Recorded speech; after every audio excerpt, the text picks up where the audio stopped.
og hjertelig velkommen til den her video. Så i dag der skal vi lave en taste test fra Italien. Eller meget af det, det er faktisk ikke italiensk slik, men det er købt i Italien i et stort center. Okay, så hvis vi starter med noget, hvad skal det være? Vi har Isabella med, så hun er får vores lov til. lille søster. Ja, så hun får lov til at vælge, hvad vi skal starte med. Hvad skal vi starte med? Den er lorteslikpind. Okay, vi skal starte med En lorteslik. Og det er ikke fordi den smager dårligt, det er ærligt en lort. og det ligner, det er sukker. Ja, det er sådan noget sukker, der er ovenpå. Det er sådan prøv en lige at finde en smiley. saks. Må jeg prøve lige at finde Jeg kan godt lige få et smag. Nej, jeg kan godt åbne den. Ja, men jeg kan... Okay, Isabella, hun har fundet sin smiley. Man kunne nemlig få dem i forskellige emojis. Der var sådan hjerte Og så tænker jeg, De to smager lorteslikpind, jeg smager min egen. okay, slikkepind. Altså, det ligner ikke sådan noget slikkepind, det ligner sådan candyfloss med sukker. Nej, det er noget sukker. Det er næsten og nu har vi fået. Så mine ingredients. Et lille stykke af den. Jeg vil også gerne have noget mund. Ja, men det smager. Okay, 3, 2, 1. Jeg vil lige have noget mund. Eller på den mund, så må du få øjnene. Ej, det er du Victoria. så det er et godt tegn Du for kan prøve os. at smage øjnene og munden. Okay, den smager sådan noget skumfidus. Med sukker på. Ja. Det smager rigtig godt. Altså munden, det er ikke chokolade. Det er sådan noget, øjnene og munden, det er sådan helt et andet, det smager. Ret godt. Det smager ret mærkeligt. Så nu er det Vikkis tur til at bestemme, hvad vi skal smage. Jeg har allerede en ting, som jeg Jeg kan synes, lide. vi skal smage den her. Ej, det var den, jeg vil. Nå, så har jeg en Hvad anden den ting. der så? Nej, Så klipper vi Hvor den skal her. den bide af? Hvor skal man klippe den op? Jeg må godt få Det er den. der. Der. Vil du?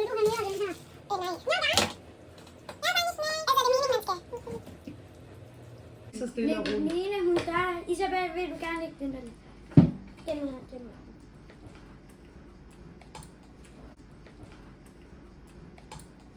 Nej, du kan. Nej. Så er det Isabellas. Nej, det er din tur. Jeg skal lige tykke af munden. Isabel.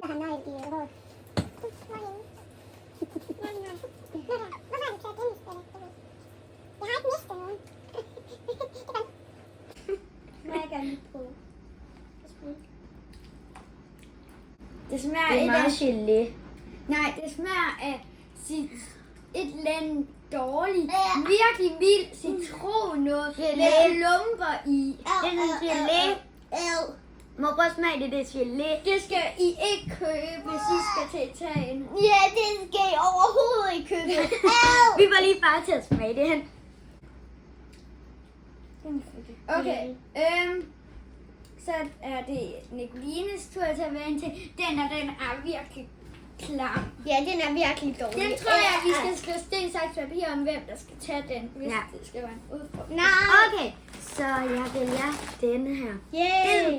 Det er sådan noget surt noget, og så er der æble, der er, Jordbær, der er jordbær, og så så er der blåbær, og jeg vil gerne smage blåbær. jeg vil gerne smage den grønne Prøv salt. en ad gang. Okay, jeg starter. Skal vi lige Okay. klippe?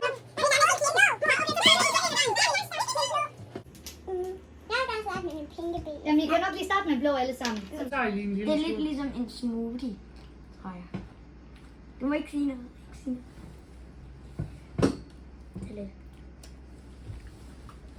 Det er utroligt Og så her. surt, men det smager virkelig godt. Ja, det smager Jeg skal lidt. også smage det. Jeg skal også smage. Det er virkelig surt, men det smager vildt godt. Det smager helt vildt godt. Jeg Ej, kan det godt gør lide det ikke. Det er overhovedet ikke virkelig surt. Ikke. Må jeg få nogen? Prøv. Og det bliver surere og surere. Det er gelé-agtigt. Jeg synes, vi skal Nej, smage. lad os lige prøve, så putter man Jeg noget. synes, vi skal smage den grønne. Ja, det er gelé. Og så er der også lige så mange sure. Det bliver surere og surere. Ja. Så er det den grønne. Ja. Ej, det tror jeg, der er Den den. vil jeg smage. Nej, jeg vil smage. Den tror jeg, der er det Så er det mig værste. bagefter. Jeg tror, det er det værste. Ja, jeg kan virkelig heller ikke. Isa, det er mig bagefter.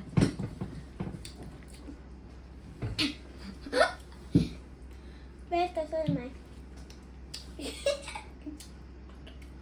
Jeg hader æbleslik. Nam. Det smager den der lækre karamel, bare lidt sure. Nam. Det smager af æbleslik. Ja, det er jo virkelig så surt. også så. Men jeg skal lige smage. For det er æbleslik. Noget af det værste, jeg ved, det er Æbleslik. Det er surt, det er syrligt, og så lidt geléagtigt. Slik.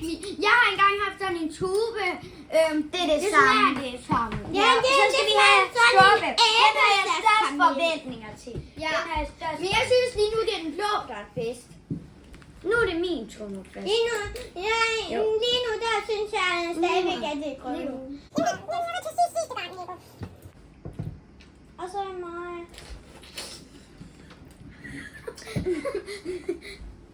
Det smager sådan sur jordbær. Lidt sur jordbær. Men jeg kan godt smage det Stadig jordbær. gelé. Stadig gelé. Det er jo det nærmeste samme. Mamma, må jeg gerne få noget vand? Jeg kan faktisk lidt godt lide det. Bed om vand. Du kan få det her. Det er ikke grønt, det er bare meget sur. Det er ulækkert. Jeg vil gerne have Ingen af dem var gode, ingen af dem var gode, ingen af dem var gode. Jeg synes faktisk, Jeg at sætter den ned. hvordan åbner man? Vicky, vil du gerne åbne? Jeg synes, det er okay, hvis man skal lave et eller andet sjovt noget. Ja. Man kan se på billedet her, ham dreng, der er på pakken, han, Reagerer lidt ligesom os. ja, han ser ud som slikket smager. Virkelig. Man skal ikke spise for fornøjelsens skyld. Isa, du skal Ja. ikke lukke, hvis ikke Og du kan måske åbne. også. Jeg skal bare lige her. Okay, nu skal vi da sidde og smage. se. Hvem kan godt lide enhjørninger? Så skal vi da smage den her. Men den her, jeg ved ikke, hvad der er inde i. Flories. Og så står det med unicorn. Okay, Det er små kiks. Hvad er der? de smager. nej, det er et det er skumfidus og kiks med krømme. Isa, så tag en. Det mærkes det Sæt her dig det ned. samme. Vi kan sætte dig ned. Isa, sæt dig ned. Sådan der, sæt dig ned så. Okay, nu. Det smager af blød kiks og skumfidus med krømme. Det er kiksen er ikke engang hård, det er det værste. Kiksen bare blød. Blød kiks med en ristet som vi du. Med grømmel uden det er varmt. Ej, det smager faktisk godt. Hvor mange er der? Men kiksen er lidt lækker. En, to. Men lidt en underlig fornemmelse inde i munden, når man ikke er vant til det. Nu smager vi det der. Det er chips med pizzasmag. Eller pizzasteg. Hvorfor køber vi begge de her? Nå. Har vi købt 2 pizzas? Nej. Ja, det der det er også med pizza. Nå, det var dem far sagde, der var mest kendte. Nå. Men jeg Men vi må ikke spise, før vi alle sammen er klar. Men jeg skal få den. Ja. Isabel. Vores mor, hun er med i taste test. Okay, Okay, de ser sådan her ud. Det er sådan en bamser, ligesom de siger. Okay. 3, 3, 2, 1, cheers. Det smager det af. Tomatchips. Ja, tomatchips. Det smager af tomatchips. Ja, og så er der alligevel Men det er også lidt mere tomat. krydderi på. Og det smager godt. Der står også, det er tomatpizza. Nej, det står der da ikke. Det smager af pizza, for det smager ikke kun af tomat, det smager mere krydderi. Jeg kan overhovedet ikke særlig godt lide chips normalt, og de er de gode.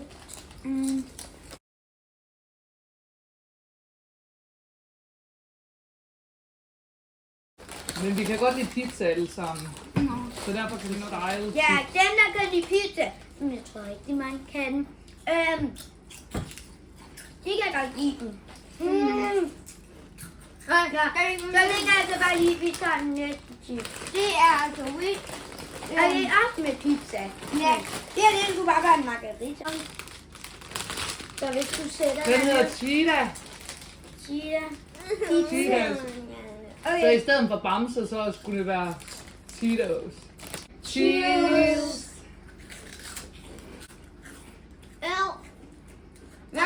Jeg synes, de her de er bedst. Og bamserne er helt klart det bedste køb. Selvom far sagde, at de andre var de bedste.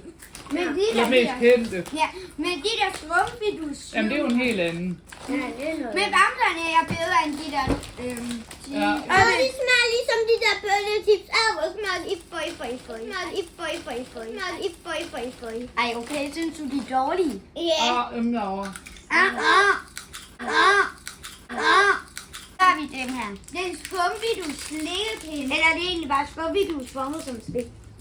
Det er en stak herovre. Ja. Kan jeg lige klippe den op? Bær noget mere vand. Bær noget mere vand. Det ser de her, de smager helt vildt dårlige. Jeg håber bare, det er helt normalt. Skumpidus, det er det også. Jeg håber, jeg får tænkt på, hvis det var en eller anden mærkelig skumpidus. Det er nok skumpidus med noget jordbær i.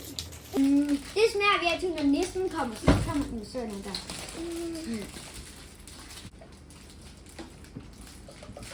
Ej, det... Oh my god. Kan du ikke bare begå nu af? Eller? Så igen.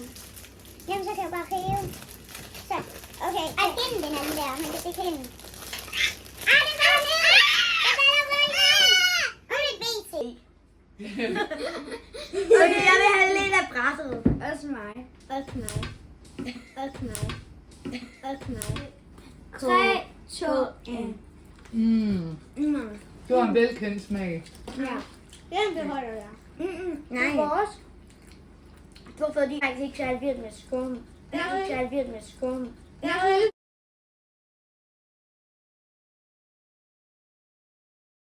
smager godt. I tager mig selv. Så til den sidste mad. Det er nej. Vi har også 2 ting inde i køleskabet. Nej, i fryseren ligger det. Og jeg vil bare nogen her. Det er en donutkage. Og jeg vil bare en donutkage. Og jeg vil have noget på halsen, men jeg kan se, om det er rigtigt. Jeg kan flødechokolade. Det er så ikke chokolade, som man laver. Ej, det er sort. Jeg ved ikke, er det Nutella? Ja, jeg ved ikke. Lige donut. Choco er flydende. Det er flydende chokolade. Ej, det er så godt. Det går mere bare ned. Nej, det er sådan en minikage. I en til at være, så må fars mødes. Jeg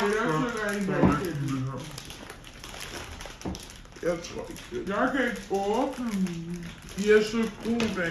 Så når jeg lige Jeg har fået fine negle, så derfor kan jeg ikke åbne dem. De ser sådan Hvad her er ud. assistance? Kan jeg hjælpe?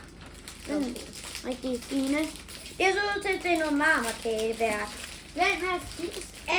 De dufter dårligt. Det lugter marmorkage med et eller andet indeni, så det er sikkert at er. Okay.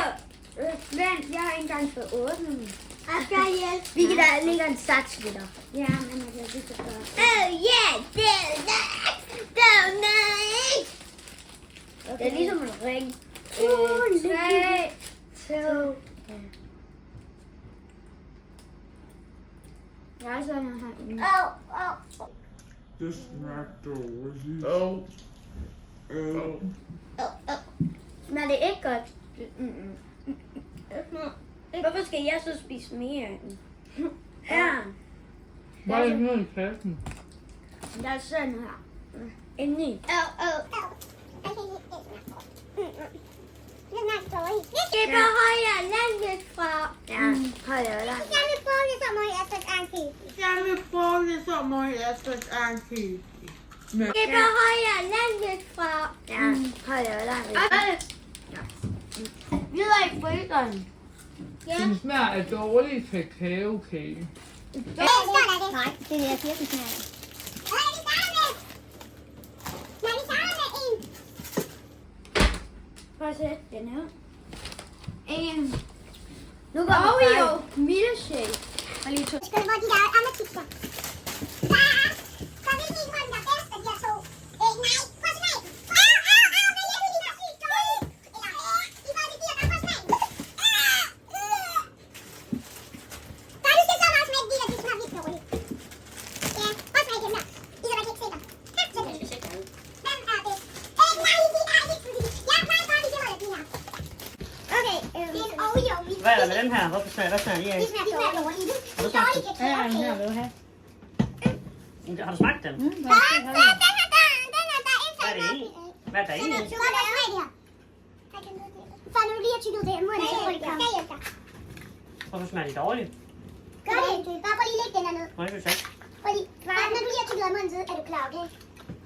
Lige tykke af munden, og så sig, hvornår du er klar. Er det koldt vand? Er der noget vand, der er koldt? Nej, det er jo ikke noget, vi er koldt i. Så kom. Ikke noget. Jeg vil have det ned i munden. Nej, jeg Jeg vil gerne selv, for når jeg ikke ved, hvordan den smager, så. Tag noget ned. Du skal lige klemme på den. De gør det smager dårligt. Nej. Sådan noget chili. Er det sådan gelé? Nej, det kan jeg ikke sige. Altså, prøv. Har vi slukket den? Nej, nu op. Den har jo stået optaget. Jo. Okay, det er en Oreo milkshake. Så lad os se. Agtig. Hey. Okay, en top ad gangen. Ja, din tur er ikke. Man skal også have noget milkshake med. Okay, så er det mig. Isa, jeg vil gerne flytte den. Isa. Sådan. Kan lide det? Det smager dårligt. Den eneste vellykkede ting, ikke? Det var de der ristede skumfiduser med blød kiks. Og skumfidus. Og Men fortæl. den smager af et eller andet mælk med chokolade, der er ved at smelte. Ja, den blød. Jeg havde morgenmadprodukter med mælk på, så det her det var det værste. Nam. Det smager ikke godt. Ja, vi skal videre til den næste. Der er ikke flere. Nå ja. Den kan du få. Nå, jo. Vi tager den her ske op. Vi henter lige. Den med. Du bare skulle kigge på det. Okay. Okay, hvad Ej, den ser ud til at være springe. Okay, det er en Pokémon drink. Jeg er sikkert, at jeg er ved at springe. Prøv at se, det er Fordi ved vi at har været så springe. dumme at putte den i fryseren. Prøv at se. Jo, Det ligner, den er ved at springe, og jeg er Bare bange. åbner den lige så stille over. det kan vi. Sådan mor. Jeg er bange. Jeg er bange. Den bare springer op. Det er vi altså. Og så kan Ej, det sprang. kan man... Okay, hvor små hun smager den lige først. Ja. Hvor små hun smager. Vi andre vil også gerne have noget. Jeg ved godt. Så hæld noget op i et glas, og så smag den på samme Ja, tid. okay, det skal vi. Okay, så har du. Nej, nu er det bare smag dåse. Ja, smag dåse. Og nu. Den er lidt svær at drikke af, den dåse der.